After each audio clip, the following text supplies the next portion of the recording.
우리 함께 봉독한 말씀을 통해서 우리에게 전해진 복음 5번째 시간으로 능력이라고 하는 제목으로 말씀을 나누도록 하겠습니다. 참으로 우리가 이 시대를 살고 있는 것이 복이 아닐 수가 없습니다. 이전 시대에는 하고 싶어도 할 수 없었고 해도 안 되는 시대가 있었음을 알고 있습니다. 드러나지 못하고 나타나지 못하는 세대가 있었습니다. 그럼에도 불구하고 하나님께서 이 시대에 은혜를 허락하여 주셔서 저로 하여금 할 수 없는 일들을 하게 하여 주셨고 또 할 수 없는 그 일들까지도 이룰 수 있는 은총을 허락해 주신 줄로 믿습니다. 그것은 바로 이 시대가 은혜의 시대이기 때문입니다. 고린도후서 6장 2절에 우리에게 분명히 말씀하지 않습니까? 이르시되 내가 은혜 베풀 때에 너희에게 듣고 구원의 날에 너를 도왔다 하셨으니 보라 지금은 은혜를 받을 만한 때요 보라 지금은 구원의 날이로다.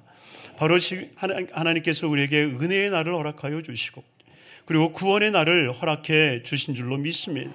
그 구원의 날에 모든 것들을 이룰 수 있는 능력을 바로 저와 여러분들에게 허락해 주셨다는 거예요. 사도시대로부터 시작하여서 지금에 이르기까지 예수님께서 우리에게 성령을 부어주셨고 그 성령의 충만함을 통해서 모든 것을 이룰 수 있는 하나님의 은혜를 우리에게 허락해 주신 줄 믿습니다. 그렇다면 오늘 본문에 나와 있는 정말 주님 안에서 우리가 모든 것을 할 수 있다라고 하는 이 거룩한 고백, 이 귀한 고백의 삶을 어떻게 우리 삶 가운데 이루어 나갈 것인가 오늘 본문을 통하여서 은혜를 나누고자 합니다. 첫째로는 능력을 주시는 자가 있음을 우리는 믿어야 됩니다. 오늘 본문 13절은 우리에게 분명하게 말씀하고 있습니다. 내게 능력 주시는 자 안에서 내가 모든 것을 할 수 있느니라. 여러분, 우리에게 능력 주시는 분이 누구십니까? 우리가 능력이 없는 삶에서 능력을 주시는 이가 계시는데 우리에게 능력을 주시는 야훼 하나님은 하늘을 지으신 분이십니다. 땅을 지으신 분이십니다. 그 가운데 모든 것을 풍성하게 하신 야훼 하나님이신 줄 믿습니다. 바로 그 하나님께서 천지 만물을 창조하셨을 뿐만 아니라 모든 인생을 향하여서도 하나님은 계획하시는 분이셨다는 겁니다.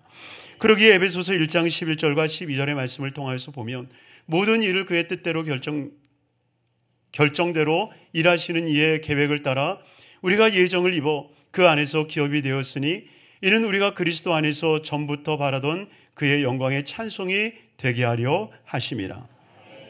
바로 그의 뜻대로 결정하시는 분이 계시다라고 하는 거예요. 그러니 하나님께서는 모든 것을 계획하시고 그 계획하신 대로 하나님의 일들을 이루어 가시는 것입니다. 사랑하는 성도님들이요, 주님께서는 우리를 영적인 존재로 만드셨다는 거예요. 영적으로 만드셨고 하나님의 형상과 하나님의 모양대로 만드셨다라고 하는 것입니다. 그러니 하나님께서 만드신 대로 하나님의 이루신 대로 우리의 삶을 이루어가는 것이 가장 복되어지는 거죠. 그러니 하나님이 성막을 지으실 때로부터 시작하여서 하나님은 하나님의 계획과 하나님의 섭리를 인생들에게 분명하게 나타나고 드러내 주시지 않습니까? 성막을 지을 때에 하나님이 모세에게 말씀하시는 거예요. 출애굽기 25장 9절 말씀에 물은 내가 내게 보이는 모양대로 장막을 짓고 기구들도 그 모양을 따라 지을지니라. 바로 주님께서 보이신 대로 내가 너에게 보인 대로 이 장막을 짓고 그리고 그 안에 있는 모든 기구를 지으라라고 주님이 명령하셨다라고 하는 것입니다. 그러니 모세는 하나님의 뜻을 따라서 하나님의 성막뿐만 아니라 그 안에 놓여진 하나하나의 기구들까지도 하나님이 보이신 대로 지었을 때에 하나님이 그 가운데 임재하여 주셨고 그 임재를 통하여서 백성들과 만나 그에게 말씀도 하여 주시고 그에게 은혜를 더하여 주시고 하나님의 뜻을 알려주셨다는 것입니다. 여러분, 이 모세에게만 그러지 아니하셨고 다윗에게도 그러하셨음을 우리가 압니다. 역대상 28장 19절 말씀에 보면 다윗이 이르되 야훼의 손이 내게 임하여 이 모든 일의 설계를 그려 나에게 알려주셨느니라. 할렐루야. 여러분, 놀라운 말씀 아닙니까? 야훼의 손이 내게 임하여 이 모든 일의 설계를 그리셨다라고 말씀하고 있어요. 여러분, 정말 멋있는 말씀이 아닐 수 없습니다. 하나님이 우리의 삶에 우리의 인생에 설계를 하시는 거예요. 다윗을 통하여서 솔로몬에 이르러 완공되었던 그 성전만이 하나님의 성전이 아니라 하나님께서는 저와 여러분들이 하나님의 성전이라고 말씀하고 있습니다. 그러니 저와 여러분들이 하나님의 성전임을 믿는다면 우리도 하나님이 보여주신 대로, 하나님의 뜻하신 대로, 하나님이 설계하신 대로 이루어지는 인생의 삶이 될 때에 가장 아름답고 가장 복되고 가장 존귀한 모습으로 세워지게 될 줄로 믿습니다. 그러니 우리에게 능력 주시는 그분은 바로 우리를 향하여서 계획하고 계시고 준비하고 계시고 역사하신 하나님이심을 믿는 우리 성도님들이 되기를 주의 이름으로 축원합니다. 두 번째로 바로 그 안에서 이 일들이 이루어질 수 있음을 말씀하고 있습니다. 여러분, 빌립보서 3장 12절의 말씀에 이렇게 고백하죠. 오직 내가 그리스도께 잡힌 바 된 그것을 잡으려고 달려가노라. 할렐루야. 여러분이요, 사도 바울이 정말 열심히 하나님을 위하여 일할 때에 자기의 뜻 계획대로 한 것이 아니라 그리스도께 잡힌 바 된 그것, 바로 그리스도께서 자신의 마음을 붙들고 자기의 삶을 붙들었던 바로 그것을 붙들고 사도 바울이 살았다라고 말합니다. 여러분이요, 주님께서 자기 자신을 붙잡는 순간 사도 바울은 뭐라고 말합니까? 자기의 모든 것, 지금까지 내가 이루어놨던 모든 것들을 내가 분토처럼 여기고 내가 버렸다라고 얘기하지 않습니까? 여러분, 사도 바울은 자기가 쥐고 있었던 것이 있었지만 예수 그리스도를 만남으로 말미암아 다시 그 잡을 일들이 있기에 그것을 내려놓고 주님을 붙들었음을 이야기하고 있다라고 하는 거예요. 주님 우리에게 말씀하세요. 수고하고 무거운 짐진 자들아 다 내게로 오라. 내가 너희를 쉬게 하리라. 내 멍에는 쉽고 가벼우니 내게 와서 배우라고 말씀하세요. 여러분이요, 우리가 우리 뜻대로 하려고 하는 그 많은 것들이 어쩌면 우리를 벅차게 한다라고 하는 거예요. 그러니 모든 인생 속에 나타나는 것은 하나님의 계획 뜻밖에 없다라고 하는 거예요. 여러분, 예수 그리스도의 죽으심도 마찬가지 아닙니까? 어쩌면 이스라엘 백성들이 예수님을 시기하고 질투하여서 그를 십자가에 못 박혀 죽게 하려 할 때에 로마인들과 손을 잡습니다. 그러나 로마인들과 손을 잡고 예수 그리스도를 십자가에 못 박혔을 때에 그들은 처음 쾌제를 불렀습니다. 우리의 뜻대로, 우리의 계획대로 저 예수를 십자가에 못 박았다라고 이야기를 했습니다.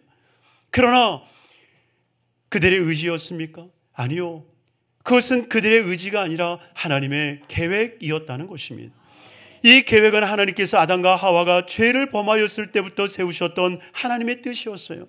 그러니 하나님께서는 이미 예수 그리스도를 이 땅에 보내주셔서 우리의 희생제물로 삼아 우리의 모든 인류를 구원하시기 위한 하나님의 계획을 가지고 계셨다라고 하는 거예요. 그러니 우리의 인생을 살면서 한 가지 분명히 알고 믿고 의지해야 되는 것은 바로 하나님 안에서만이 모든 일들이 이룰 수 있다라고 하는 거예요. 하나님의 계획 속에, 하나님의 뜻 가운데 내 인생을 내려놓을 때에 모든 것이 가능함을 기억하시기를 주님의 이름으로 축원합니다. 그래서 시편 127편 1절은 우리에게 말씀하고 있는 거예요. 야훼께서 집을 세우지 아니하면 세우는 자의 수고가 헛되며 야훼께서 성을 지키지 아니하시면 파수꾼에 깨어있음이 헛되도다. 사랑하는 성도님들이요, 우리가 아무리 집을 세우고 성을 지키려 한다 할지라도 하나님이 세우시고 하나님이 지키지 아니하시면 그것은 아무 소용이 없더라라고 하는 거예요. 그러니 우리가 아무리 연약하고 부족하고 나약하다 할지라도 하나님의 뜻이 있음을 알고 그 뜻을 볼 수 있는 삶이 돼야 돼요. 여러분이 왜 성령이 우리 가운데 임하시면 꿈을 꾸고 환상을 보게 되어집니까? 바로 이것이 창세로부터 하나님께서 예비하신 우리를 향한 계획을 보여주시는 하나님의 은혜라는 것입니다. 그러니 우리는 하나님 안에서 그 일들이 아름답게 이루어질 것을 믿고 바라봐야 되는 거예요. 그 일들이 이루어질 것을 소망해야 되는 거예요. 그러니 우리가 예수 안에서 모든 것을 할 수 있는 것이, 예수 밖에서 모든 것을 할 수 있는 것이 결단코 아님을 기억하시기를 주님의 이름으로 축원합니다. 바로 그리할 때의 세 번째로 우리는 모든 것을 할 수 있다라고 말씀하고 있는 거예요. 오늘 보면 빌립보서 1장 6절은 우리에게 말씀하세요. 너희 안에서 착한 일을 시작하신 이가 그리스도 예수의 날까지 이루실 줄을 우리는 확신하노라. 할렐루야. 여러분, 예수 안에서 주님이 시작하신 그 일들은 반드시 성취하고 이루어진다라고 하는 것을 우리는 잊지 말아야 돼요. 여러분, 하나님이 나를 향하여서 계획하신 것이 나를 통해서 이루어지지 않으면요, 내 자녀를 통해서 이루어지게 하십니다. 우리의 눈에 보았을 때는 시간적 흐름 속에 내가 아닌 다음 세대가 이루어지는 것 같다 할지라도 하나님은 시간에 매여 있는 분이 아니십니다. 하나님은 시간에 매여 있는 분이 아니시기 때문에 우리의 때에 이루어지지 않는다 할지라도 우리의 때에 이루시고자 하시는 그 일들은 반드시 이 땅에서 이루어내고 마시는 분이십니다. 그러니 정말 주님께서는 그 뜻을 이루신다라고 하는 것을 믿고 하나님께서 나를 향하여서 계획하신 것 반드시 이루어진다. 그 믿음을 가지고 우리는 전진해 나아갈 수 있는 삶이 돼야 한다라고 하는 거예요. 여러분이 여호수아가 제사장을 시켜서 요단강을 건너게 할 때에 언약궤를 메고 그 요단강에 들어가라라고 말하지 않습니까? 그렇게 하신 이유는 딱 한 가지죠. 주님께서 그 요단강을 가르실 것을 믿었기 때문에 그 안으로 들어가는 거예요. 여러분, 주님께서 우리의 삶에 이루실 것을 믿는다면 우리는 두려워하지 아니하고 그 요단강을 향해서 들어가는 삶이 돼야 한다라고 하는 거예요. 사랑하는 성도님들이요, 어쩌면 우리의 삶 가운데 불가능한 일이 있죠. 도무지 할 수 없는 일이 있죠. 그러나 분명한 것은 하나님께서 일을 시작하시면 그 일을 완성하신다는 겁니다. 예레미야 33장 2절에 우리에게 분명하게 말씀하고 계세요. 일을 행하시는 야훼, 그것을 만들어 성취하시는 야훼, 그의 이름을 야훼라는 이가 이같이 이르시는도다. 여러분이요, 일을 행하시는 분이세요. 그리고 일을 펼쳐놓으실 뿐만이 아니라 그 일을 성취하시는 분이시다라고 하는 거예요. 여러분, 그 성취하시는 야훼 하나님은 우리에게 말씀하시는 거예요. 내게 부르짖으라, 내게 부르짖으라, 내게 부르짖으라, 내가 내게 응답하겠노라. 사랑하는 성도님들이요, 주님께서는 반드시 일을 시작하면 이루어 주시는 분이세요. 그래서 오늘 말씀에 시작할 때에 고린도후서 6장 2절의 말씀을 우리가 읽었죠. 이르시되 내가 은혜를 베풀 때에, 사랑하는 성도님이되어 주님께서 우리에게 은혜를 베푸실 때 어떤 일이 선행되어집니까? 너에게 듣고라고 말합니다.